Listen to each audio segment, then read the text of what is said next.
رسم یہ تھی کہ کوئی قریشی نہ اپنے خاندان میں سے کسی کو اپنا دکھ بتاتا تھا اور نہ کسی سے مانگتا تھا، خوددار لوگ تھے۔ اب وہ کرتے کیا تھے؟ وہ خیمے لیتے، اپنے جانور لیتے، بیوی بچے عورتیں لیتے اور دور صحرا میں جا کے خیمہ لگا لیتے۔ یہ رسم اتفاق تھی قریش کے اندر۔ وہ کرتے کیا کہ کھانے پینے کو تو ہوتا کچھ نہیں تھا، وہاں پہ رہتے، اپنے مویشی ذبح کرتے، کھاتے پیتے، جو دن گزر جاتے سو گزر گئے، اس کے بعد وہ بھوک سے مر جاتے تھے اور اپنی قبریں خود کھود کے رکھ دیتے تھے، اور جیسے بھی ہوتا وہ اس طرح وہ اپنی زندگی ختم کر لیتے۔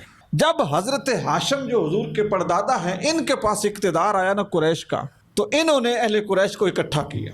بڑے لوگوں کی بڑی سوچ ہوتی ہے اور اللہ تعالیٰ بڑے لوگوں کی دستگیری فرماتا ہے اور ان کو بصیرت عطا فرماتا ہے۔ انہوں نے پورے قریش کو اکٹھا کیا اور ان سے کہا کہ اے اہل قریش، میری ایک بات سنو۔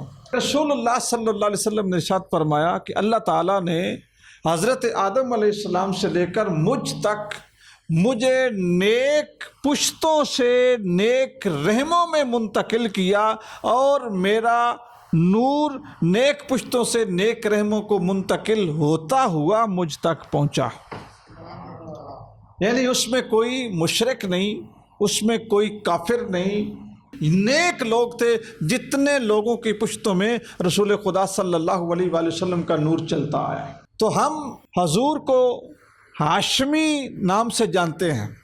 رسول اللہ صلی اللہ علیہ وسلم خود اپنے آپ کو ہاشمی قریشی، یہ حضور کی جو مور تھی، بسا اوقات سرکار اپنے خطوط میں بھی لکھتے تھے، اور مور جب لگاتے تھے تو اس کے نیچے بھی اپنا نام جب لکھتے تھے تو لکھتے تھے محمد بن عبداللہ القریشی الہاشمی، خاندان بنو ہاشم سے تعلق۔ تو یہ جو ہاشم ہیں یہ سرکار دو عالم صلی اللہ علیہ وآلہ وسلم کے پردادا ہیں۔ حضرت ہاشم ہیں، ان کا اصل نام عمر تھا۔ حضرت ہاشم کی یہ بات مشہور تھی، پورے کے پورے عرب میں یہ فیاض مشہور تھے، یعنی سخی۔ اور جس وقت قریش کی ذمہ داری ان کے پاس آئی تو دو اہم منصب تھے جو قریش کے پاس تھے، ایک رفادہ اور ایک سقایا۔ یہ حاجیوں کی خدمت کے منصب تھے، یعنی حاجیوں کو خدمت کرنا، کھانا کھلانا اور ان کو پانی پلانا، ان کے جو گھر کی چیزیں ہیں اور ان کے جو آرام کی چیزیں ہیں، جو ان کا رہن ہے مکہ شریف میں، اس کا پورا انتظام کرنا، اور اس سارے کا انتظام حضرت ہاشم کرتے تھے، اور حضرت ہاشم کے پاس یہ ذمہ داری تھی۔ لیکن جس وقت آپ یہ ذمہ داری نبھا رہے تھے، یہاں پہ ایک بڑے مزے کی بات یہ ہے کہ رسول اللہ صلی اللہ علیہ وآلہ وسلم کی زندگی میں ہم ہجرت کا ایک واقعہ پڑھتے ہیں کہ جب حضور ہجرت کر کے مدینہ تشریف لے گئے تو نبی پاک صلی اللہ علیہ وسلم نے ایک ایک مہاجر کو ایک انصاری کا بھائی بنایا۔ تو یہ جو قریش تھے نا، ان کے اندر بھی یہ ایک رواج تھا اور ان کے اندر ایک خاص ریت تھی۔ اب اس کے اوپر آپ نے توجہ کرنی ہے۔ ان کی ایک رسم تھی، اس کو احتفاظ کہتے تھے، رسم احتفاظ۔ وہ رسم کیا تھی کہ جو بندہ قبیلے میں، خاندان میں کمزور ہو جاتا نا، یعنی اس کے پاس روزی روٹی تھوڑی ہوتی، کھانے پینے کو، پہننے کو سامان تھوڑا ہوتا، گزارا ماڑا ہوتا، تو رسم یہ تھی کہ کوئی قریشی نہ اپنے خاندان میں سے کسی کو اپنا دکھ بتاتا تھا اور نہ کسی سے مانگتا تھا، خوددار لوگ تھے۔ اب وہ کرتے کیا تھے؟ وہ خیمے لیتے، اپنے جانور لیتے، بیوی بچے عورتیں لیتے اور دور صحرا میں جا کے خیمہ لگا لیتے۔ یہ رسم اتفاق تھی قریش کے اندر۔ وہ کرتے کیا کہ کھانے پینے کو تو ہوتا کچھ نہیں تھا، وہاں پہ رہتے، اپنے مویشی ذبح کرتے، کھاتے پیتے، جو دن گزر جاتے سو گزر گئے، اس کے بعد وہ بھوک سے مر جاتے تھے اور اپنی قبریں خود کھود کے رکھ دیتے تھے، اور جیسے بھی ہوتا وہ اس طرح وہ اپنی زندگی ختم کر لیتے۔ جب حضرت ہاشم جو حضور کے پردادا ہیں ان کے پاس اقتدار آیا نا قریش کا، تو انہوں نے اہل قریش کو اکٹھا کیا۔ بڑے لوگوں کی بڑی سوچ ہوتی ہے اور اللہ تعالیٰ بڑے لوگوں کی دستگیری فرماتا ہے اور ان کو بصیرت عطا فرماتا ہے۔ انہوں نے پورے قریش کو اکٹھا کیا اور ان سے کہا کہ اے اہل قریش، میری ایک بات سنو۔ اور کہا اہل قریش، قبیلے کی عزت افراد کے ساتھ ہوتی ہے۔ جتنے زیادہ فرد ہوں گے نا، جتنے زیادہ لوگ ہوں گے قبیلے میں، اتنی قبیلے کی عزت ہوگی۔ اگر قبیلے میں بندہ 100 ہے تو 100 کی عزت ہے، اور اگر 1000 ہے تو 1000 کی عزت ہے۔ تو ہمارے جو لوگ غربت کی وجہ سے مرتے ہیں، ہمیں اس کا کوئی حل نکالنا چاہیے۔ اور کہا کہ میرے پاس ایک تمہارے لیے تجویز ہے۔ تو لوگ سننے لگے کہ آپ بتائیں کون سی تجویز ہے. فرمایا میرے پاس تجویز یہ ہے کہ پورے سیزن میں، پورے سال میں ہمارے 2 موسم ایسے ہیں جس میں ہمارے قافلے سفر کرتے ہیں، شام کی طرف، فلسطین کی طرف، مصر کی طرف، یمن کی طرف، اردن کی طرف. یعنی جتنی، میں یہاں پہ آپ کو یہ بات بتا دوں کہ یہ جو انٹرنیشنل ٹریڈیشن تھی نا، ٹریڈ تھی، بزنس تھا، اس کے موجد بھی عبد مناف کے بیٹے تھے، یعنی سرکار کے پردادے حضرت ہاشم. انہوں نے اور ان کے رفقا نے مل جل کے مختلف بادشاہوں کے ساتھ معاہدے کیے ہوئے تھے اور ان کے ملکوں میں تجارت کرتے تھے، اور سب سے زیادہ تجارت بھی قریش کی ہوتی تھی. تو حضرت ہاشم نے ان سے کہا کہ 2 قافلے ہمارے سفر کرتے ہیں پورے سال میں، سردیوں میں بھی اور گرمیوں میں بھی.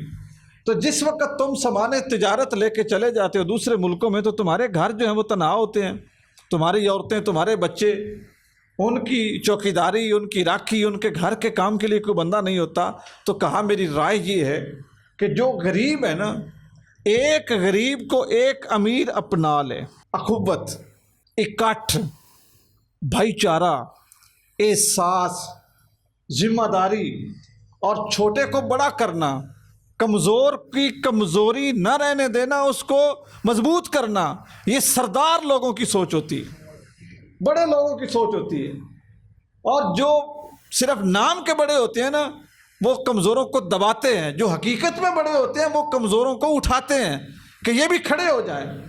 حضرت ہاشم نے یہ رائے دی، کہا ان کو اگر ساتھ لگا لو گے نا تو یہ تمہارے بھائی ہیں، جب تم سفر میں جاؤ گے تو تمہارے گھر کی راکھی کریں گے، تم پلٹ کے آؤ گے تو جو تمہیں نفع ہوگا نا، اس نفع میں ان کو شریک بھی کر لینا، تمہارا قبیلہ بھی بڑا ہو جائے گا اور تمہارے گھر بھی محفوظ ہو جائیں گے. حضرت ہاشم نے یہ سب سے پہلے مواخات قائم کی اس موقع پر. تو لوگوں نے آپ کی اس رائے کو بڑا قبول فرمایا. اس رائے کو قبول کرنے کے بعد جس وقت خاندان قریش بہت بڑا ہو گیا نا، اور سارے قبیلوں کے اوپر حاوی ہو گیا، تو اس وجہ سے بھی اس کو قریش کہا جاتا تھا کہ یہ قبیلہ ایسا قبیلہ تھا کہ جو سارے قبیلوں سے ہی بڑا تھا. حضرت ہاشم چونکہ انٹرنیشنل تاجر تھے، آپ تجارت کے سلسلے میں گئے یثرب، جو مدینہ شریف ہے. وہاں کا جو سردار ہے اس کے گھر میں رکے، اس نے آپ کے چہرے کو دیکھا اور آپ کی کاروبار تجارت کو دیکھا، آپ کی ایمانداری اخلاق کو دیکھا. تو اس نے اپنی بیٹی جس کا نام سلمہ تھا، اس کا نکاح حضرت ہاشم کے ساتھ کیا. حضرت ہاشم نے اس سے یہ شرط باندھی کہ اب تو میں جا رہا ہوں تجارت کے لیے، اور میں نے جانا ہے فلسطین. یہ جو فلسطین غزہ ہے نا جس کے اوپر بمباری ہو رہی ہے، غزہ کے اندر سرکار کے پردادے حضرت ہاشم کی قبر ہے. غزہ کے اندر شادی ہو گئی. انہوں نے کہا کہ جس وقت میں پلٹ کے آؤں گا تو پھر اپنی بیوی کو لے کے میں میکے جاؤں گا، اپنے میکے اس کے سسرال میں. وہاں پہ کچھ دن رکے، اللہ تعالیٰ نے آپ کی بیوی کو امید پیدا کی. پھر واپس آئے، لے کے ان کو مکہ آئے، وہاں پہ خاندان والوں سے ملوایا. اب شرط ایک نکاح میں یہ بھی تھی کہ جو پہلا بچہ پیدا ہوگا نا، وہ ہماری بیٹی اپنے میکے میں پیدا کرے گی. پھر اس کو چھوڑا اور پھر سفر میں گئے. تو اس سفر میں حضرت ہاشم کا انتقال ہو گیا. غزہ میں وہاں پہ ان کی قبر بنی.